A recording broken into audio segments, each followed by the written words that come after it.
it took me a couple of years to understand this, but I'm confident that I've got it correct. What we've seen with Russia, one of the criticisms that emerges out of the West is, oh, look how slow the Russians are moving. They've only been able to take this limited amount of territory, et cetera.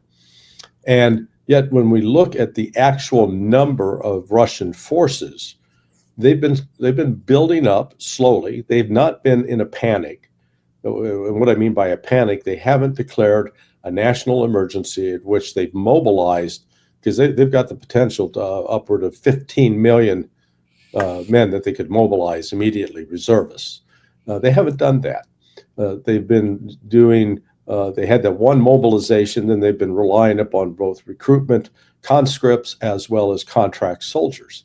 And when they bring them in, there's a gap, a 3 to 6 month gap between the time they show up, put on a uniform, and then that they're actually considered trained, that they can move forward to the front lines. What we've seen in 2025 is finally Russia had reached a level of strength on the front lines that right now they are conducting 9 separate offensive operations all along that 1,300-kilometer line of contact. Significant. They've never done that before. They didn't do it in 2023, 2024. In each of those years, they were limited to the 1, possibly 2 offensive operations. But now they've got the strength, the troop strength to do it. NATO still, after, we're coming upon the 4th year of this, has still been unable to solve the problem of producing sufficient weapons, and go down the category: drones, artillery shells, tanks, artillery barrels, air defense systems, Patriots. In no area does NATO have superiority or dominance over Russia. Not a single one. Now, they talk a good game. Yeah, we're going to do 5%. Reminds me of Wimpy from the Popeye commercial. I'll gladly pay you Tuesday for a hamburger today. Yeah. We'll get that 5% to you. Just trust us. And we're supposed to trust them while there's not a single economy in NATO, in the European version, that's growing above 1.5%. Not a single one. And several of them are actually in demonstrated recession. UK, Germany, France in particular are in recession. They're not growing. And the German factories are fleeing Germany because of rising energy costs that they self-inflicted. We'll destroy the Russian source. And then increased Western sanctions are leading countries like Bulgaria to say, and Hungary say, you're killing us here. You're going to make energy costs impossible. And so you're going to cripple our economies? So instead of seeing NATO come together, Mark Rutte, oh yeah, boy, we're all together, it's fragmenting and it's coming apart at the seams because there is no consensus. And Russia right now, with the offense that's underway, it's now advancing. It did 42 square kilometers yesterday in Zaporizhia alone. Oh wow! In one day, I didn't see that. So it's moving. It's doing it from the north, it's doing it from the south, and it's doing it from the east, moving west. And Ukraine doesn't have an answer because Ukraine doesn't have the manpower. They have been decimated over the course of the last 3.5 years. They're suffering basically 40,000 casualties per month. And they've been doing that every month of this year. Well, here we are in month 11, so we're over 500,000. So let's see, 440,000 casualties just this year alone. Almost 500,000 men. They don't have the manpower. They don't have these large reserves, and they certainly don't have the luxury of being able to recruit people and put them through a training program that at the end of 6 months or 9 months, they come out somewhat competent and able to conduct combat operations. No, man, they throw a uniform on them, give them a gun, and say, get out there to the front. Good luck. Yeah, well, that seems to corroborate your assessment there of the Ukrainian losses. And of course, that doesn't even count in the desertions that just add on to the loss of the manpower. Meanwhile, on the Russian side, they still have not had a need to go to a forced mobilization other than that first one of 300,000 several years ago. The motivations continue to be there for people to come in. The bonuses and all that stuff, a lot of them are high. Fair enough, but it works, and they get them in Right. there. The bottom line is they continue to calculate that it's worth it to come in and take that risk for the benefit, because they think it's more benefit than there is loss. So that's just on the surface of it. But that seems to corroborate when you look at this in the bigger picture, especially when you're talking about the air war and the advancements in the Russian glide bombs, the advancements in their drone warfare, especially in the strategic versions, the Garand 3s, et cetera, their missile factory, all that stuff together. There are more and more people that are saying, I think that this could come to a culmination sometime, maybe even at the end of the winter, first of the spring. It's hard to see how they continue to make up. I mean, with those numbers, Larry, I mean, at some point, math has to affect, doesn't it? Yeah, no, absolutely. In fact, it was just yesterday, day before yesterday, the Russians unveiled a new military service. So they have set up a specific branch that deals exclusively with drone warfare. And the purpose of this is to integrate it fully into the other branches of service, so that it's fully integrated with both the operations of ground forces and the operations of the Air Force. But because it's sort of a unique level of skill that you've got they're using a combination of, they've now got AI-driven drones that do both reconnaissance and attack. So they are not dependent upon an operator. They no longer have an operator there giving them signals. They're able to operate independently. They've got that. They've got the FPV drones, but that are driven with fiber optics, so they are immune to electronic warfare interference. So yeah, I've also heard in recent days, I don't know if you've heard anything on this, that as a subset of that branch, they also have a department whose sole job it is to go find and then destroy the Ukrainian operators, not even the drones per se, but the operators. Can you tell us anything about that? Oh yeah, in fact, that's what that has been decided shift over the last 3 or 4 months, which is they recognize that these frontline troops that are sitting in trenches, they really don't represent much of a threat. They're taking up space. They're going after the drones. I mean, the rapid development of the drone warfare on both sides. Russia, in 2023, you could make a case that Ukraine, with the assistance of NATO, had a decided advantage over Russia. But, the Russians were quick learners. And what they demonstrated was the troops in the field were communicating back up the chain of command. Chain of command was in communication with industry, and industry responded very rapidly. They were not constrained with the kinds of acquisition, bureaucracy and whatever. Boondoggles we get here in the West. So now Russia has not only caught up, they're now surpassed anything that both Ukraine and or the West can do. So they've now, like I said, there's not a single area of weapons development or technology in which the West has an advantage, not one. And you say the West, not even just Ukraine. Yeah, exactly. Not just Ukraine, NATO. I mean, NATO hasn't deployed a single operational hypersonic missile, for example. Russia's got at least 4 variants, or 5, depending on how you count it. And so, we don't have that. And then when you've got this recent, with the Berezhnik, as well as the Poseidon missiles that were recently released. And again, I think your conversation with Ted Postal the other day was very insightful. It gives people a great understanding of, what some of those capabilities are. So the United States is lagging behind, and it's not like our economy is doing great. And so we're good at talking, but we're not really good at doing. Yeah, and that leads to, I think that we're nearing the point to where just the cumulative weight of all of these things is going to possibly sink the Ukraine side, and maybe by the springtime or the end of the winter, the Ukraine side just is not able to continue waging war anymore. What's that going to do to the West? So let's look at what would we expect to see if Ukraine, let's say, had a viable chance of surviving.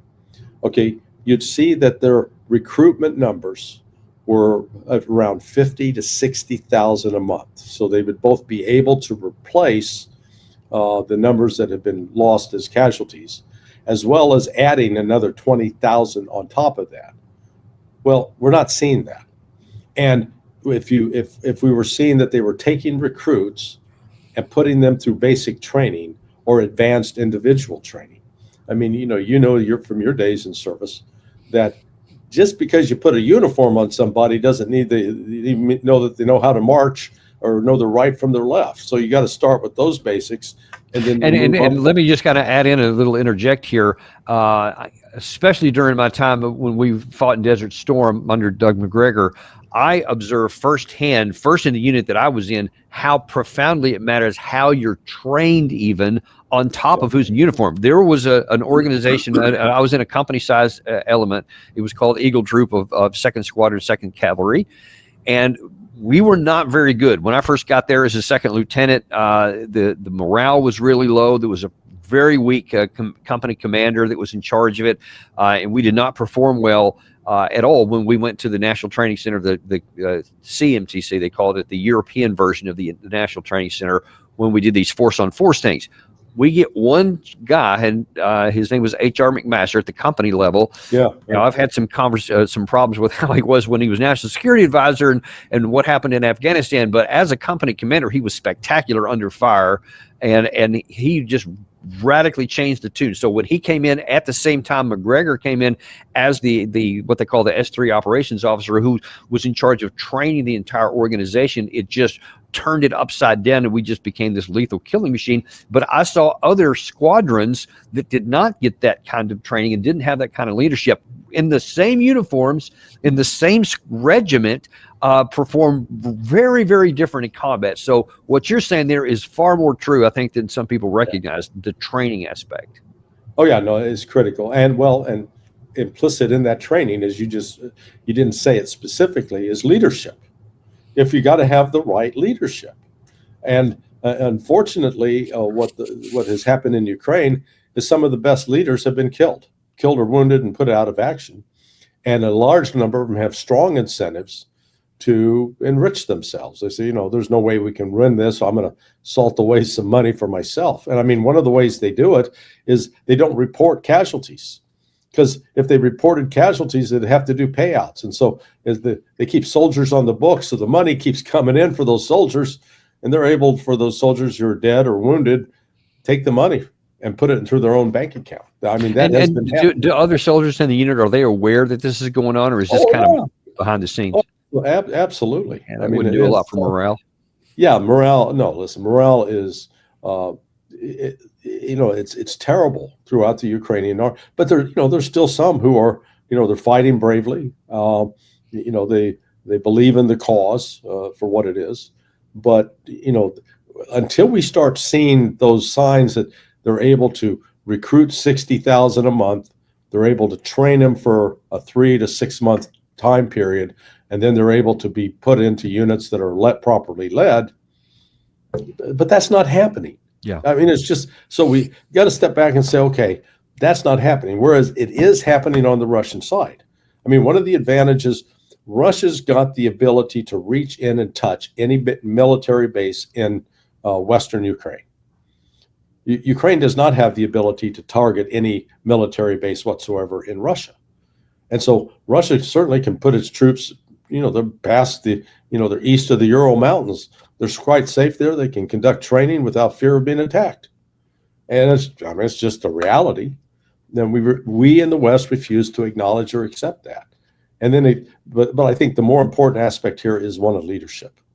And there's not a lot of confidence in the chain of command. No, there's not, and that's pretty obvious when you look really from every level all the way on down. In the last segment, I want to talk about here something that could be even more important for the United States, and that's at the strategic level, and I'm specifically talking about the potential for nuclear escalation and conflict, which has always been kind of in the background, sometimes more so than others, something that's always worried about, that I've always worried about. The longer the war goes on, the longer we keep alive the possibility of somebody making a dumb decision, an accident, a miscalculation, something, and things move in a bad direction.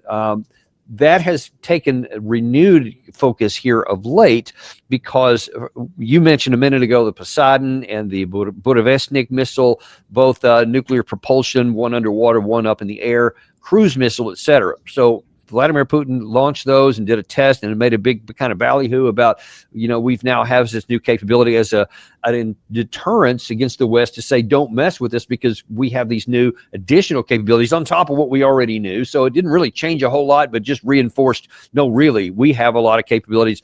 Don't test us here.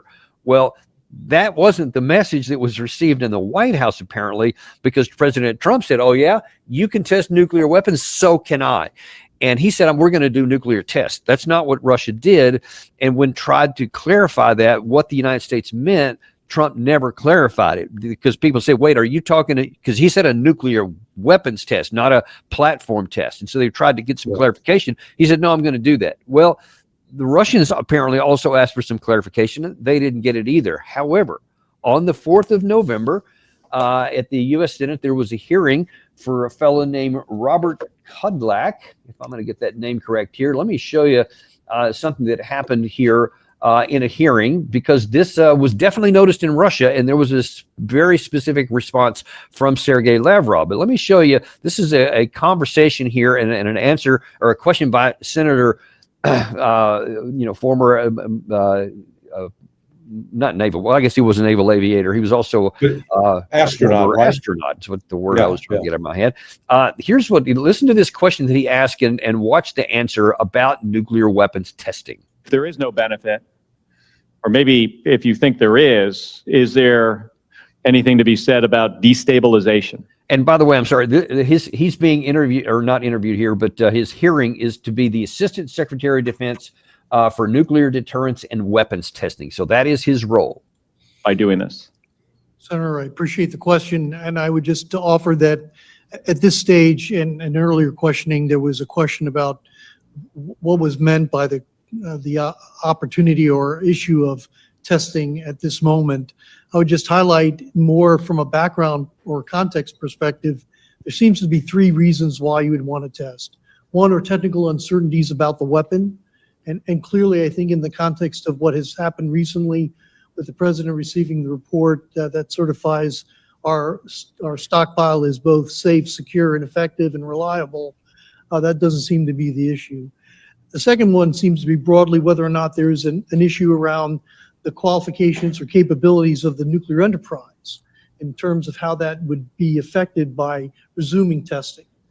And clearly, we're making huge investments to recapitalize and modernize our enterprise, both the human capital as well as the physical capital. So that doesn't seem to be the issue. The third one seems to be whether there's geopolitical context or reasons to do that.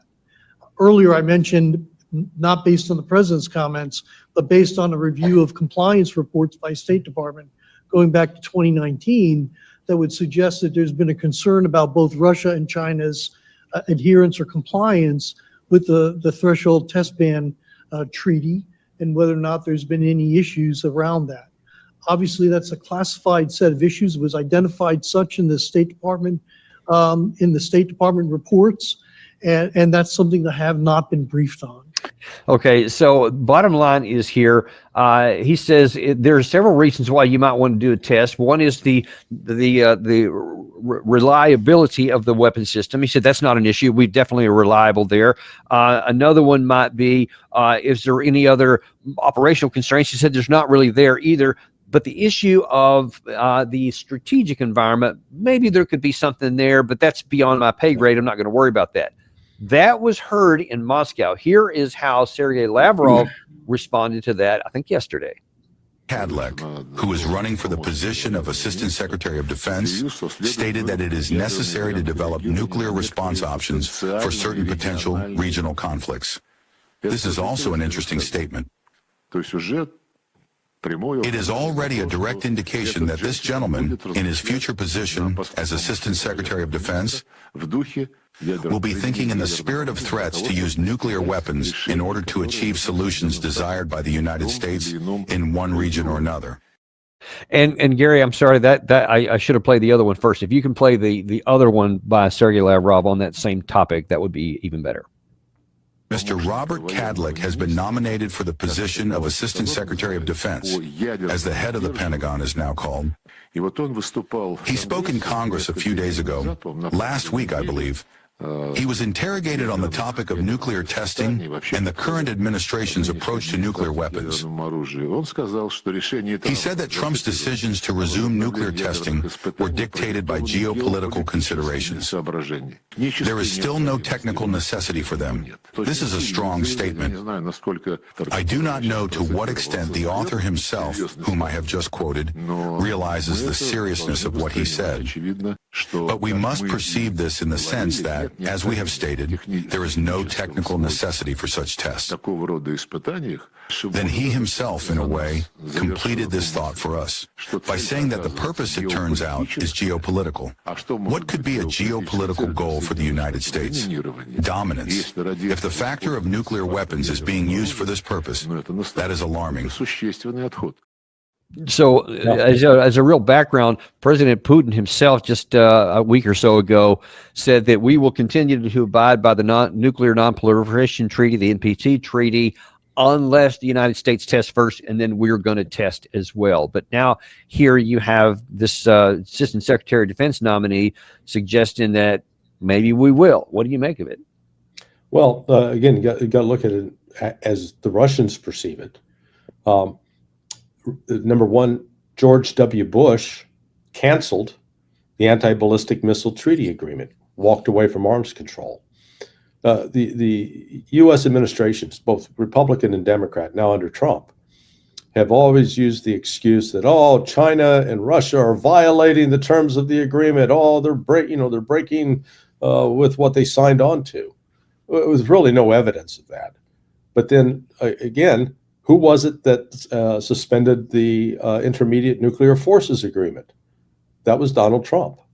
And the latest is the request by Russia to the United States. Are we going to continue to abide by the New START treaty? Again, silence, crickets coming out of Washington, D.C., no agreement. So, obviously both the Russians and the Chinese have to, based upon these statements, have to assume the United States is preparing for nuclear war, and therefore they have no other alternative but to make similar preparations. That is the last thing in the world they want to do. But we're in, for those in your audience who are under the age of 50, encourage them to go look up the movie Dr. Strangelove, Stanley Kubrick's movie. You need to watch that because we're back into that kind of era, and it's the United States is hurtling towards some very dangerous territory. It reminded me. So back in 1981, so this was still during the height of the Cold War, I was teaching at American University in the Washington semester program, and part of I had 3 days a week I'd have to fill with speakers. So I took my students down to the then Soviet embassy. And at this time, one of the issues that was, sort of a hot button issue between the Soviets and the United States was the deployment of the Pershing II missiles into Europe. This intermediate range ballistic missile that was seen there as to counter what the Soviets were doing. It wasn't clear the Soviets had the same capability at that time. And when we got in and started talking to, I assume it was a political counselor, the Soviets then were very defensive and quite insecure. And so when we brought up the fact, the United States has the Pershing II missile, the reaction was like, well, we got that too. Yeah, we got that too. And that's when Trump started speaking, man, that was the first thing I thought about. Because he's speaking from a position of weakness, not of strength. Because as you know, when you've got the strength on your side, when you've got, you're solid about what you're doing, you don't need to talk. You just sort of nod your head and say, oh, that's interesting. Because you know what you can do. and you know that you got the other side beat. The Russians are being very clear right now that they are extremely concerned with the comments. It's not just what Trump is saying, it's comments coming out from other officials in the Trump administration. And they can only assume that the United States is intent upon using nuclear weapons. And therefore, they have to take appropriate measures to defend themselves. And according to what Sergei Lavrov has said, and the defense minister, Belousov, I believe his name is, opened a test, or they're in the process of actually taking out of mothballs an actual nuclear testing facility. So in the event that an order is given, they're gonna make effective it. I don't think that they're bluffing. I think that they're probably telling the truth. The question is, do you think that message, because I can imagine, you tell me if I'm interpreting wrong, I think the only reason they would do that to actually make good on that, to bring the thing out of mothballs, is as a deterrent to tell us don't do it, especially in combination with Putin's claim that we won't do it unless you do, and then I think we will. Will the message be received? Well, yeah, and it's I would say no, it won't be received. Because when the Russians, you were saying something different. When the Russians do that, then we'll use that as justification. See, they're intent on attacking us, so we got to do. So we use it as end up talking past each other, and it's that famous line from one of the Paul Newman movies. What we have here is a failure to communicate, and the communication is key. But as we saw the other day, that Scott Bessent, the Secretary of Treasury, called Kirill Dmitriev, who is Putin's basic envoy for talking to the United States about opening up lines of communication. Bessent called him a liar. Called him a liar because simply Dmitriev disagrees with Bessent's belief. Bessent believes that through economic pressure we can weaken Russia. And Dmitriev says, no, you can't. It's you think those sanctions are going to have the effect they're not. And instead of dealing with that as a disagreement between people where you can at least have some mutual respect, Bessent devolved into this insult, and it's just okay. That doesn't help. That doesn't help the communication. So we're getting pushed towards a nuclear threshold that is very, very dangerous. Yeah, and that's like I keep saying every time, and we'll continue to. That's not bad for the United States. It's not bad for Russia. It's bad for the planet, and nobody would win in such a situation. And I pray to God that we don't lose our minds and go down a path that can't succeed, and it can only destroy our own way of life. Is what it is, and we'll have to wait and see. But there it is. That's where we have it. Well, it's important what you're doing. When you bring on people like Ted Postal and people like Doug McGregor and myself, where we get a chance to try to say, hey, look, there is an alternative here, and it's a pathway built around dialogue and talking to one another. We don't need to fight and kill ourselves. No, we certainly don't need to do that. And, we one of the reasons we love having you on, besides the fact that you always have great wardrobe choices. But other than that, you also have some great things to say, and we really appreciate that. Be sure and go to sonar21.com, where you don't have to wait for Larry to be on here once a week. We'd love to have it more, but you don't have to wait. You can go and see his work there. He's always got some interesting things. We always are watching it and reading some of those things. So be sure and check him out there, and we will look forward to seeing you next time that you're on the show. Thanks so much, Danny. It's always a pleasure. And we appreciate you guys too. Also, we got another show for you coming up at, I believe it's 3 o'clock. No, 2 o'clock, 2 p.m. We have Matthew Ho, former State Department official, great American, somebody we love to have on the show. And you're going to not want to miss what he has to say this afternoon at 2 p.m. on the Daniel Davis Deep Dive. And also be sure and let your friends know who may like to get their information via podcast that we are on Apple Podcasts, Spotify, Podcast Addict. Be sure and type, and you will find us there ahead of our jingle, which Gary will now play.